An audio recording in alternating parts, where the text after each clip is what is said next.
Listen, I'm going to need you to just calm down, baby. It wasn't even like that. It was just all about the money, okay? It was all about the money. Listen here. You know that things in the penitentiary cost. So if we're going to communicate through letters, phone calls, visits, it costs money, man. You know, I can't do it for free. You think I care about anything that anyone has to say against or about me? Only God can judge me. Young man, what you do is your own business. What do you mean? Of course we're going to be together when I get out. You know what I mean? We definitely going to be together when I get out. But I need you to send this $200 so I can make sure I get my commissary.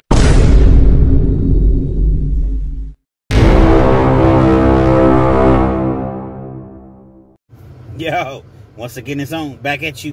One more again. Real Kens TV in the house like kitchen sinks. Oftentimes, when you're in prison, you're in survival mode. You're just trying to eat. See, the average person doesn't have people sending them money. The average person doesn't have people on the streets that's looking out for them. So you got to do what you got to do to survive. Now, when I say that, I'm personally speaking in the form or the mode of integrity. Doing the right thing because it's the right thing to do. Not doing something knowing that, well, nobody's really going to recognize or see what I do, so I'm a sneak. No. That's not what we do. The story I'm going to bring you all today is about an individual. We're going to call him Marcus. Again, for you all that don't know, I rarely use a person's real name. Sometimes I will. Sometimes I won't. It just depends on what the scenario is, who the person is. Nevertheless, we're going to call him Marcus. I was incarcerated with Marcus way back in 2013. We're in the penitentiary.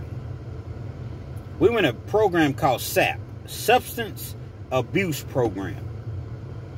That's a program that will get you home quicker than anything else when you're incarcerated. The thing about the substance abuse program for myself personally, I didn't get high.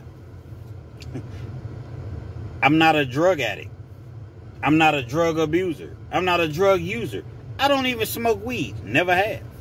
Last time I smoked weed was probably 25 years ago, and it was like, whoa, this is not for me. But at the same time, I was able to enter the program by saying what I had to say, knowing that I would get home much quicker opposed to not being in the program. Now, this SAP program was a very, very strenuous program. There were certain things that you could do, certain things that you couldn't do. Mostly certain things that you couldn't do. So, for instance, I'm going to give you a prime example. If you do something and another inmate catches you doing something, guess what? They're going to write you a ticket. Basically, they're going to write you up. So now you go to the table. You go to the table with the inmate that wrote you up and the staff, and they determine what your punishment is going to be. Sometimes the punishment is so severe to where they kick you out of the program. Me, I wasn't with any of that. I never wrote anybody up. I never really had anybody bring me to the table. I was just Kens. You know? It just wasn't something that I was really willing to do. Like, and when I say petty, meaning, okay, you got to be out of the showers at 10 o'clock. Well, inmate Joe, he didn't get out of the shower until 10:02. So I'm holding him accountable for his actions. So now when you go to the table with inmate Joe, the bootlicker that wrote you up, and the staff, you have to sit there, listen to what is being brought against you, the accounts is being brought against you, and you have to say, you know what? I appreciate that and I understand that. And you extend your hand to inmate Joe and you let him know it won't happen again. That's holding yourself accountable. So they say that helps you in everyday life. And actually, I think that it does. But Kens, I wasn't with it. Never wrote a ticket. I don't think I ever had a ticket written against me. Not that I can recall. But nevertheless, that was the strenuous program that we were in. 24 hours a day, anywhere between 6 and 9 months that you went through this program. But it was all worth it, because once you completed the program, guess what? You get to go home to your family. So as an individual, like I said, we're going to call him Marcus. He didn't have a whole lot of people looking out for him on the streets. But he did have somebody looking out for him on the streets. His girl was sending him money, maybe $50 a week. This is way back in like 2013, 11 years ago. $50 a week in prison? Oh my God, that's nice money. Heck, if you get $50 a week now, it's nice money. You're not going to really be able to get on the phone much. But guess what? You're able to go to that commissary, and you're not going to starve relying on the chow hall. See, people in prison, you'll starve to death, literally, just relying on the chow hall. You eat breakfast at about 5 in the morning. You eat lunch at probably 11 a.m. Then you eat dinner at about 5:15, 5:30. So if you eat dinner at 5:30, you don't eat again until 5 in the morning. You don't have anything in your locker. If you don't have, it gets really, really tumultuous, if you will. You smell steak. You smell chicken. Because they have grills in chicken, like the George Foreman grills type. So you can, well, actually, they have like, yeah, I would say the George Foreman grills, or what have you. So you can fry your steaks, your pork chops, your chicken tenders, your whatever on the grill. You sitting there, you don't got a noodle in your locker. You're just sitting there like, we don't eat again until 12 more hours. And guess what? I'm starving. The food that we're going to eat in the morning is going to be gross. Some grits with some cheese in it, a biscuit, and maybe some eggs. That's what your breakfast in a milk. You might not even like grits. You might not even like eggs. But guess what? You got to go eat, because you're not going to eat again until 11 o'clock.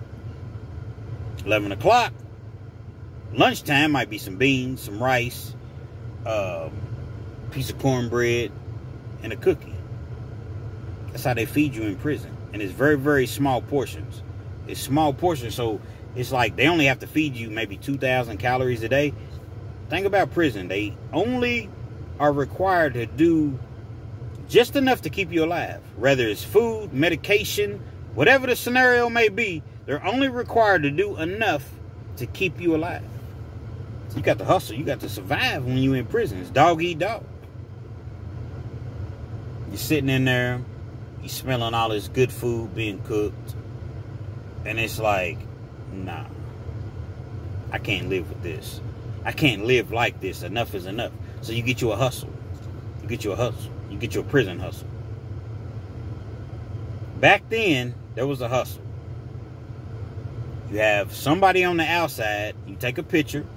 Been in a weight pal. You come out of the weight pal. You just do 200-300 push-ups or whatever. And then you do your crunches or whatever. You have somebody take a picture. You put the baby oil on you. You lotion up. Mind you, disclaimer. I never did this. Not one time. Never did I do this. Not once. You get your finest pictures. 2 or 3 pictures. You have somebody upload your pictures.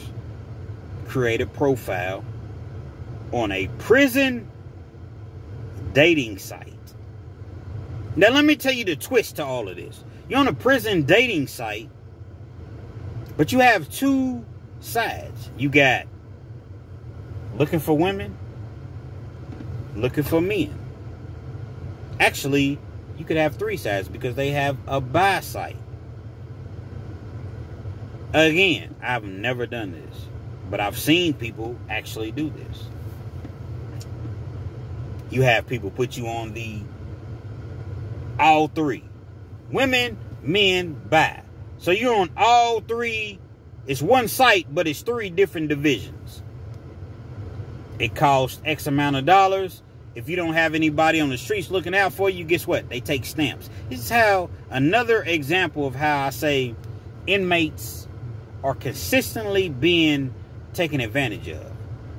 So if you don't have anybody on the streets to do this for you, 9 times out of 10, you're not going to really want anybody on the streets knowing that you're on this site. Guess what? You can send the money strictly or straight off of your account if you have money on your account. Or you can send stamps. They accept stamps. So apparently you can, once they receive the stamps, they can take them and cash them in. I don't know. Again, this is 11 years ago, 2013. So the individual that I'm speaking of, Marcus, he does that. He gets a hit. Young dude. Marcus is probably about 5'11". Looks like he's kind of, I don't know, Puerto Rican a little bit. Keeps a little fade or whatever. A low fade. No facial hair. Cool dude, for real. He's a cool dude. Now, we in the SAP program. We're all trying to get home to our family as quickly as possible. Now, the thing about Marcus, this was the second time through the SAP program, because the first time he got caught up doing some things that he wasn't supposed to do, and they threw him out. They threw him out of the SAP program. He had to wait 30 days to re-enter. So after the 30 days, we kind of came through the program together, if it makes any sense to you. At the time, I didn't really know his history. You don't know anybody in there. You're just there. Again, I don't even smoke weed. But I'm saying whatever I need to say to get home to my family, you know? Marcus decides that he wants to have his information posted on this website. You got straights, you got bi, and you got gay. Not trying to offend anybody, but that's just what it is, man. You know what I mean? He sends a few pictures. He's posted on the website. A couple weeks, boom, he gets a hit. Individual writes him. Writing. We're in Kentucky. The dude is like, I want to say Wisconsin. If I can remember correctly, the dude was in Wisconsin. Hey, how you doing? My name is, I don't know. We'll just say his name is Steve. My name is Steve. This is what I'm into. This is what I do. These are the things that I'm looking for, what have you. So the two began to correspond via letters. Again, it's 2013. They're communicating back and forth. So after about the third or fourth letter, Marcus decides to make his move. Marcus tells Steve, hey, Steve, you know, I'm really becoming accustomed to you writing me, to hearing from you. I'm comfortable. I'm feeling it. I'm everything that he can possibly say, but at the same time, I'm in here and you know, I'm kind of struggling. You know, it costs to communicate. It costs to communicate with you. I can't just call you, collect. You're always asking me to call you. Them old days is over where you just pick up the phone, you call a person, collect. No, you got to have money on your prison account to call an individual and speak with them on the phone for 15 minutes. Might cost you $8, $9, $10. But hey, prime example how they take advantage of inmates. So he's telling Steve these things. And Steve, you know, he's enjoying the company. He's enjoying the letters, anticipating the letters, checking his mailbox every day just to see if Marcus has responded back to his letter. So what do you need from me, Marcus? Well, I'm in here. He gives him a sob story about his family left him. He has nobody on the streets and blase, blase. Steve feels compelled to help him out. Well, this is what I'm going to do. I'm going to send you $100 a week. Will that help you? Yeah, that'll help me, but I mean, is any way, and I'm saying this in the most respectful manner, is there any way that you can maybe do 200, because you know we have to buy food, the prices are inflated. Steve, no problem. I'll send you $200 a week. Now mind you, the program we was in, you could only spend $125 a week. That's all you can spend. That's maximum what you can spend. So Marcus figures out like, whoa, this Steve dude, he really has some bread. So they continue to correspond through letters. He's receiving the $200 a week. Well, at this point, months in, about a month in, Steve, he decides, well, can't you ever call me? Well, I wanted to talk to you on the phone, but it was just one of those things to where I'm already appreciative of what you're doing for me. I didn't really want to ask for any more, but in order for me to call you, you'd have to put money into my account in which I could call you. So I'm spending the $200 a week on my commissary. Steve, no problem. Starts to send him another $100 a week. So he's receiving $300 a week. $300 a week from an individual that he doesn't know, from an individual that responded to him on an inmate gay website. Wasn't strictly gay, it was straight, it was bi, and it was gay. He had pictures and profiles in all three divisions. So now, even though Marcus is not swinging that way, he has to keep his $300 a week coming in. So guess what? He's calling Steve a couple times a night, a couple times a week rather. They're talking on the phone. Everything is everything. Still writing letters. Steve is writing Marcus. His feelings are becoming way more involved. Marcus is having to respond back, knowing that he doesn't feel this way. But, hey, I got to keep his bread. I got to keep his cornbread and cabbage. I got to keep his Skrilla coming in. All of that just means money for you all that, may not be into your Urban Dictionary as much money. I got to keep his money coming in. The money's coming in, $300 a week. As I mentioned, Steve, I want to say he lived in Wisconsin. We're in Kentucky. A couple months go past. A couple additional months go past. We're in month 3. Steve wants to come and visit Marcus. He started just talking on the phone. No, he's not actually tired, but he's wanting to actually not only see you face to face. Well, I don't want you to travel way down here. This is Marcus, this is what Marcus' response was. I don't want you traveling way down here just to come and see me. It's a long trip. Hey, Steve tells me, don't worry about it. I want to at least come and see you once a month. Marcus doesn't know what to do. He can't go out on visit. He can't go out on visit with this individual that he's never seen a day in his life other than some pictures. But it's like, whoa, I can't risk losing this $300 a week. So he puts Steve on the visitation list. In prison, you have to have a visitation list. Like, people can't just pop up on you in prison. You have to have a list. You have to be approved through the Department of Corrections. Make sure that you don't have any felonies. If you do have any felonies, you have to be 7 years old. You're not on parole, probation. They do due diligence. That makes sense. They do due diligence. Yeah, I think it does make sense. So I don't have to do the manual rewind. For y'all that don't know, I do the manual rewind when I mess up or if I want to say something differently because I'm not editing. But because I didn't mess up, I don't have to do the... So we're just going to keep it slow and steady, as my dog Jason V would say. Slow and steady. What up, JV? Nevertheless, he's trying to figure out a way to appease Steve, but at the same time keep his dignity and his due diligence, but not being out there on visitation with a gay man. So he tells Steve, he say, listen, man, you can come see me.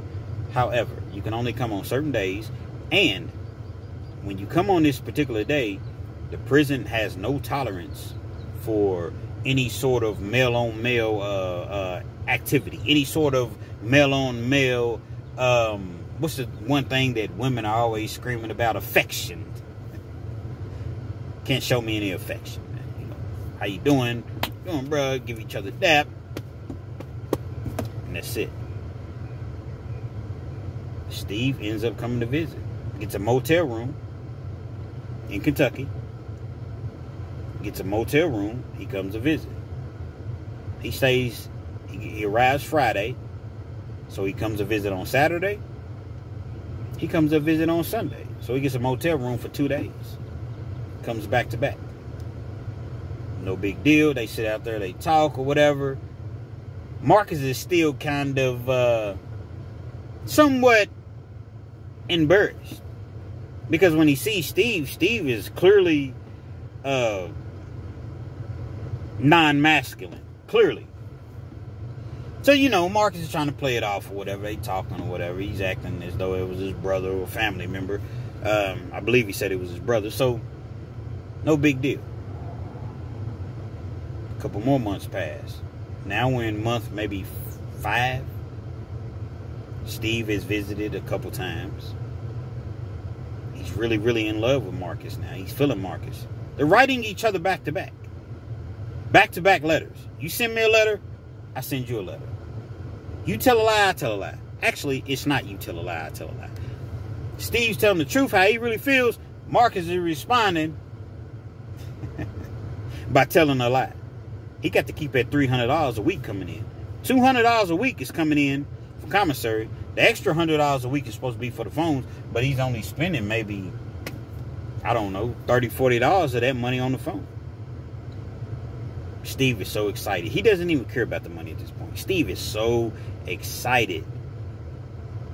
He's telling Marcus, I cannot wait to be with you. I cannot wait for, you to come home. We're going to build a lovely life together.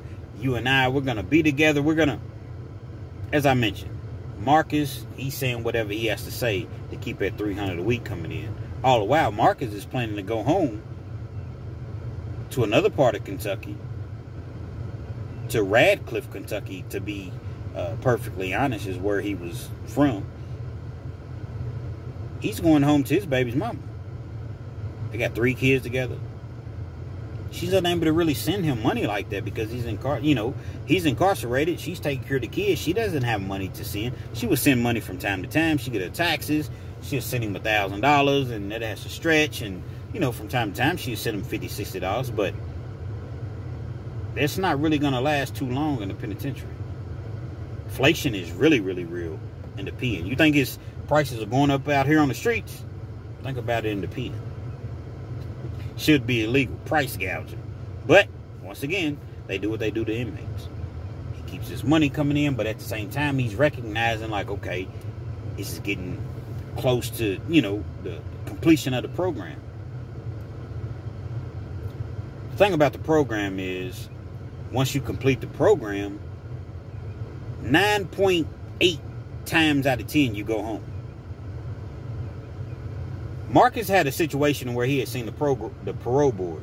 They had told him, we're going to give you parole upon completion of the SAP program. You go through SAP, it's 6 to 9 months, no pun intended. You go through the SAP program, and the day that you graduate, you go home.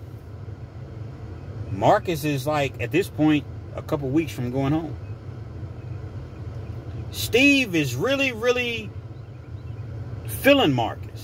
Marcus has no interest, once again, in Steve whatsoever. Well, Steve is no dumb either. You sending $300 a week, you have some money coming in from somewhere. He's no dumb either. He knows Marcus's real name. He has to know his real name because he's sending the money and he's writing. He's done his homework. He's done his due diligence. He gets on one of those websites, types his name in, he figures out where he's from. If he's, really using his real name, which he was. You can't really write anybody in prison without using their real name, because you have to have their inmate number. And so he was obviously using his real name information, but he finds out where he's from. He finds out that he has a baby's mama. He finds out that he has 3 kids. He finds out who Marcus's parents are, who his family is. He finds out everything. He still doesn't say anything. See, Marcus is leading Steve to believe that he's not going to get out for another year. But Steve has already done his homework and his due diligence on the computer, and he realizes once he completes his SAP program, he's coming home. So he knew the exact day that he was getting out. Just never said a word. So the two, they're going back and forth on the phone. He's continuing to send the money because he has he has hope in his mind, a glimmer of hope Why would he write me all these letters? Why would he? Okay, he has a baby's mama, but that was then. Maybe he loves me now. He's feeling me now. He's in my heart. I'm in his heart now. This is how Steve is actually feeling. He remains confident. He keeps trust. He knows. In his mind, in his heart, he knows this is my soulmate. This is who I'm going to be with. Mind you, they're 15 years difference in age. Marcus has said everything that he could possibly say. Pile of letters. Steve has a pile of letters. The day comes to where Marcus graduates SAP. On the day you graduate SAP, you go home. Steve is already knowing this. Marcus is telling him that he has another, at this point, another 9, 10 months, 11 months left before he gets out. I don't know how he actually thought that was going to work. I don't know if he just planned on, okay, I'm going to go home. I'm home to my baby's mama now, so I'm going to just cut him all the way off. He don't know me. He don't know anything about me. I'm no longer in the Department of Corrections, so he'll never be able to reach me again. I'm assuming that's what Marcus was thinking. Steve was a couple steps ahead of him.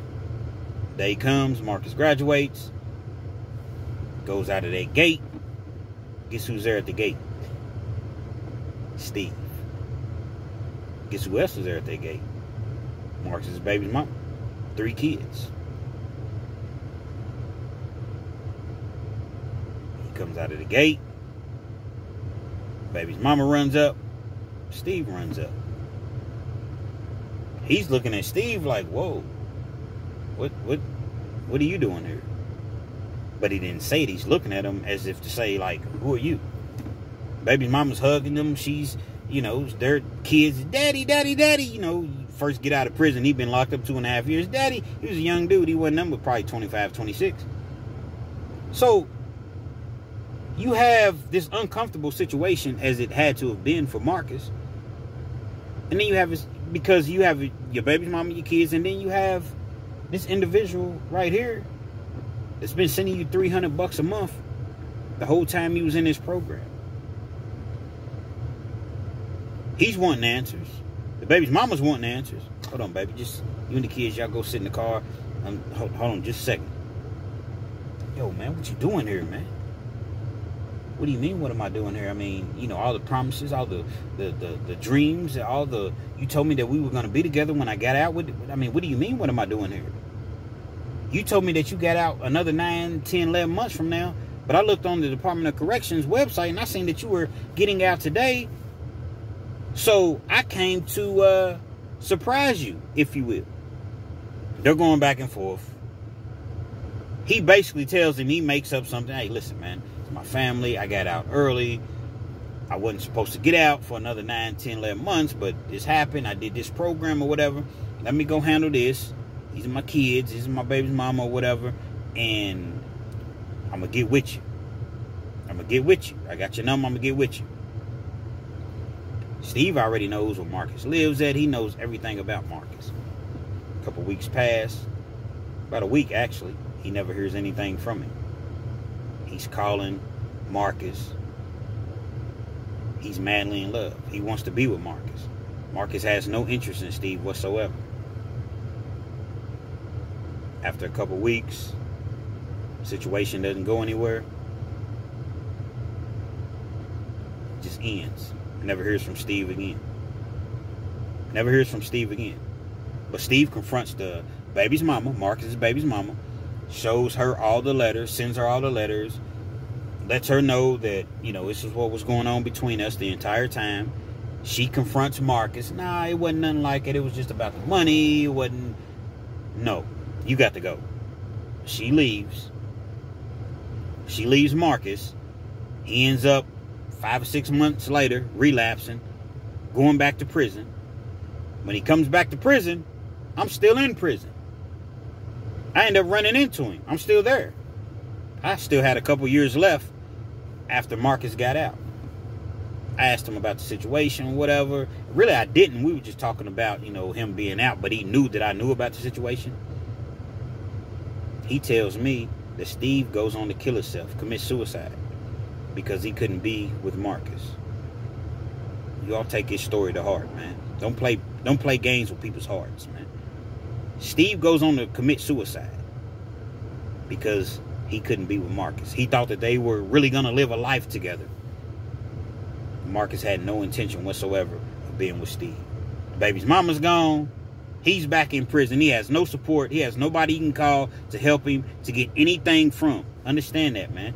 You reap what you sow. You play with people's heart. You play with people's minds. Ultimately, it comes back on you. This guy committed suicide. And he's very, very lucky because the people, he told me that the people were considering or trying to charge him for being a complicit, knowing that you had no intention of being with this guy, but he never got charged with it, man. Keep that in mind. Don't play with people's heart. Real Kens TV. Hopefully you liked the video. Feel free to comment. Definitely share. Subscribe to the channel if you're not already subscribed. And be sure to hit that post notification. So anytime I bring you this action and this heat, guess what? You're amongst the first to receive. R.I.P. Steve.